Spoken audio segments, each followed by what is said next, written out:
ఓం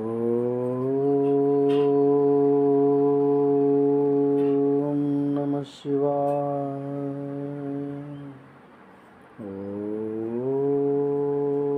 ఓం నమో నారాయణాయ.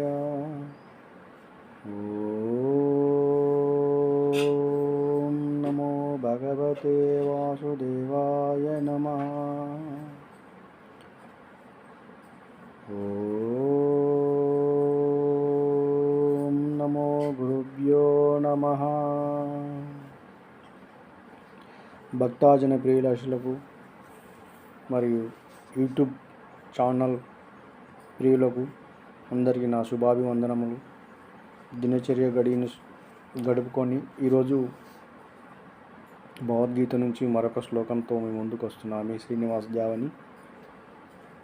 సో భగవంతుడు ద్వాపర యుగంలో శ్రీకృష్ణుడు జన్మించడం ఎంత సత్యమో ఈరోజు దైవం ఉన్నదన్నదే అన్నటందుకు అంతే సత్యం.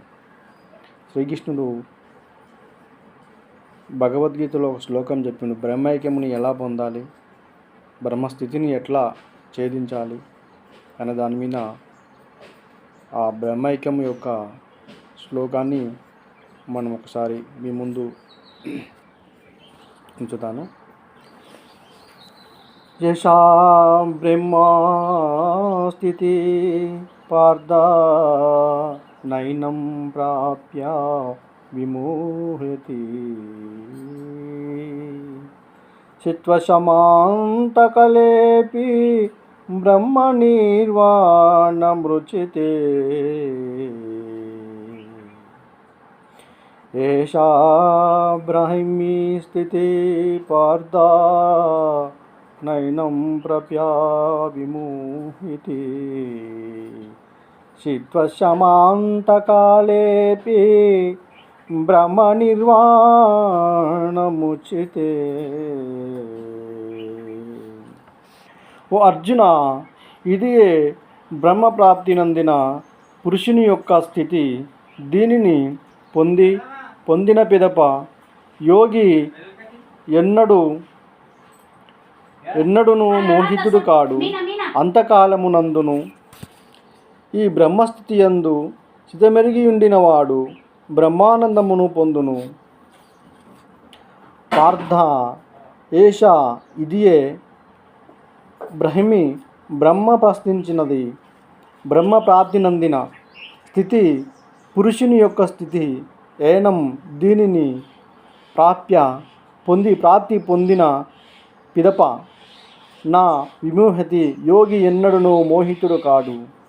అంతకాలము నందును అశ్యం ఈ బ్రహ్మస్థితి యందు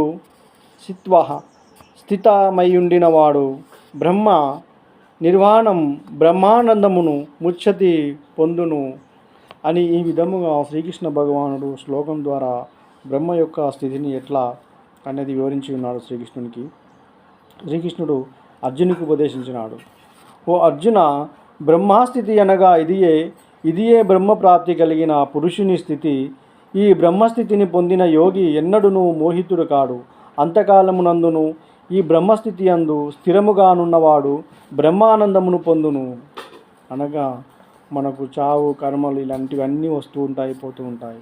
ఆ యొక్క బ్రహ్మస్థితిని పొందినవారు ఎప్పుడు ఆ శ్రీమన్నారాయణ యొక్క మంత్రాన్ని చదువుతూ, ఆ గురుపదేశం తీసుకొని గురులో ఒక సూటి నెరుగుతూ, గురు సూచనతో ముందుకు నడిచి ఆ బ్రహ్మ ఐక్యాన్ని, బ్రహ్మస్థితిని పొందినవారు ఇట్లాంటి లోభితులు కారు. మరణం వచ్చినా ఏ బాధలు వచ్చినా, భయాలు వచ్చినా, ఇట్లాంటి స్థితిగతులకు లోను కాకుండా ఎటువంటి కష్టాలు వచ్చినా ఆ బ్రహ్మానందాన్ని చూస్తూ, ఆ యొక్క ఆనందాన్ని పొందుతూ, బ్రహ్మైక్యాన్ని నిగ్రహిస్తూ జీవితాన్ని గడుపుతూ ఉండేవారు అని శ్లోకం ద్వారా నాకు అర్థమైన విషయము. ఓం నమో భగవతే వాసుదేవాయ నమః. ఓం నమో నారాయణాయ నమః. ఓం నమః శివాయ నమః.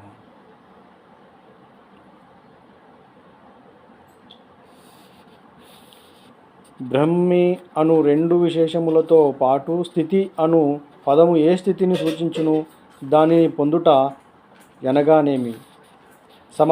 బ్రహ్మ విషయాస్థితిని బ్రహ్మస్థితి అందరు ఏష అను పదము ప్రస్తుత ప్రకారణమును సూచించును. అర్జునుని ప్రశ్నకు సమాధానముగా 55వ శ్లోకం నుండి ఇంతవరకు స్థితప్రజ్ఞుని స్థితిని పలుచోట్ల భగవానుడు వర్ణించెను. బ్రహ్మప్రాప్తి నందని ఆ మహాత్ముని స్థితినే ఏష బ్రహ్మ అను విశేషములతో కూడిన స్థితి అను పదము తెలుపును. పైన తెలుపబడిన విధముగా అహంకారములు మమకారములను ఆసక్తి స్పృహలమును కోరికలను త్యాజించి నిర్వకార నిశ్చల భావముతో సచితానంద ఘన పరమాత్మ స్వరూపమును నందు నిమగ్నమై ఉండుటయే ఆ స్థితిని పొందుటయగును. ప్రశ్న: ఈ స్థితిని పొందిన యోగి ఎన్నడూను మోహితుడు కాడు అని అనుటలో అంతర్యమేమి? బ్రహ్మమనగానేమి? ఈశ్వరుడెవరు? సంసారమనగానేమి? మాయ అని దేనికి పేరు? వీటికి గల పరస్పర సంబంధమేమి? నేనెవరు? ఎచ్చటి నుండి వచ్చి తిని? నా కర్తవ్యమేమి? నేను ఏమి చేయుచున్నాను?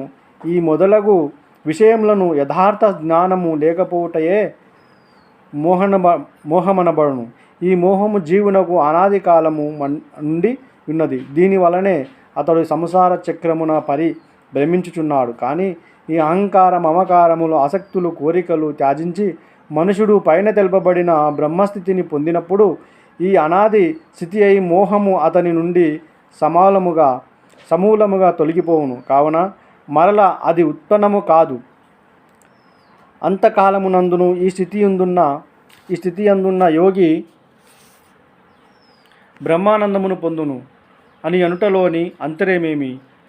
జీవితకాలమనే ఈ స్థితిని పొందిన మనుషులు బ్రహ్మానందమును పొంది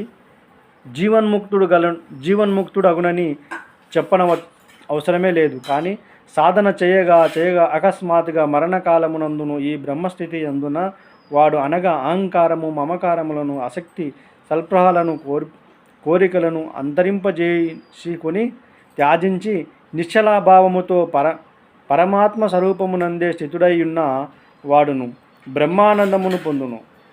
కర్మయోగమునందు శ్రద్ధగల సాధకుని మనసు ఏదో యొక్క కారణమును మృత్యు సమయమున సమభావమున స్థిరముగా ఉండనిచో అతని గతి ఏమగును?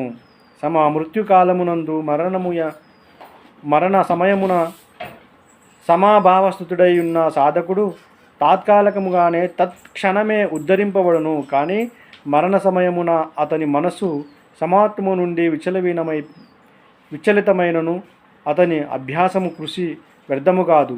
అతడు యోగభ్రష్టుని గతిని పొందును. సమభావ సంస్కారము అతనిని తన వైపు ఆకర్షితునిగా చేసుకొనును. అనగా పూర్వజన్మ సంస్కార భ్రమ ప్రభావమున అతడు మరల సాధన కొనసాగించి సమభావ స్థితిని పొందును. అట్టివాడు పరమాత్మ ప్రాప్తి అనందును. అనగా కర్మ భగవంతుని యొక్క నియమనిష్టలతోటి కర్మానుసారంగా అతను మరణించడం జరిగిందనుకో, పూర్వజన్మ సుకృత ఫలం అని అంటారు కదా, ఆ యొక్క పూర్వజన్మ స్థితిని ఈ జన్మలో మనం ఎంత అయితే ఆ స్వామిని వేచించున్నామో మనం మధ్యలో చనిపోతే ఆ కర్మ ఫలానుసారం మళ్ళీ మనము భూమిపైన జన్మించడం జరుగుతుంది. అట్లాగే కొద్ది రోజుల తర్వాత మనకు ఆ కర్మ జ్ఞానం అనేది మళ్ళీ ఉత్పన్నమవుతుంటుంది. కర్మానుసారం మనం ఏ రోజైతే మొదలుకొని జ్ఞానాన్ని సగం అభ్యాసిస్తూ మరణించామో ఆ సగం అభ్యాసం కోసం మళ్ళీ జన్మిస్తాం. కాబట్టి మంచి కుటుంబంలో మంచి జ్ఞానవంతునిగా జన్మించి ఆ కర్మ వైపు మనల్ని ఎదిగిన కొద్దిగా మనం పెద్దగా తరంగా మన ఒక జ్ఞానము ఆధ్యాత్మిక తరుణంలోకి నడిపిస్తుంది. కాబట్టి ఆ జన్మలో కూడా మనము పరిపూర్ణత పక్వన్నమై ఆ స్వామివారిని తెలుసుకొని బ్రహ్మస్థితిని ఎరిగి ఆ యొక్క దానిలో లీనమై ఆ స్వామివారిని స్మరిస్తూ జీవనోపాధిని గడిపిస్తూ జీవాన్ని ఆధ్యాత్మికతో నడిపిస్తూ 10 మందికి వెలుగు చూపించి నీలో ఉన్న జ్యోతిని 10 మందికి వెలుగులా చూపించి మరణం పొందే వరకు ఆ స్వామివారిని ఆ యొక్క గురుమంత్రాన్ని స్మరిస్తూ జ్ఞానం చేస్తూ జీవిస్తారని మనస్ఫూర్తిగా కోరుకుంటున్నాను. మీ శ్రీనివాస్ దేవని. ఓం నమః శివాయ. ఓం నమో నారాయణాయ నమః.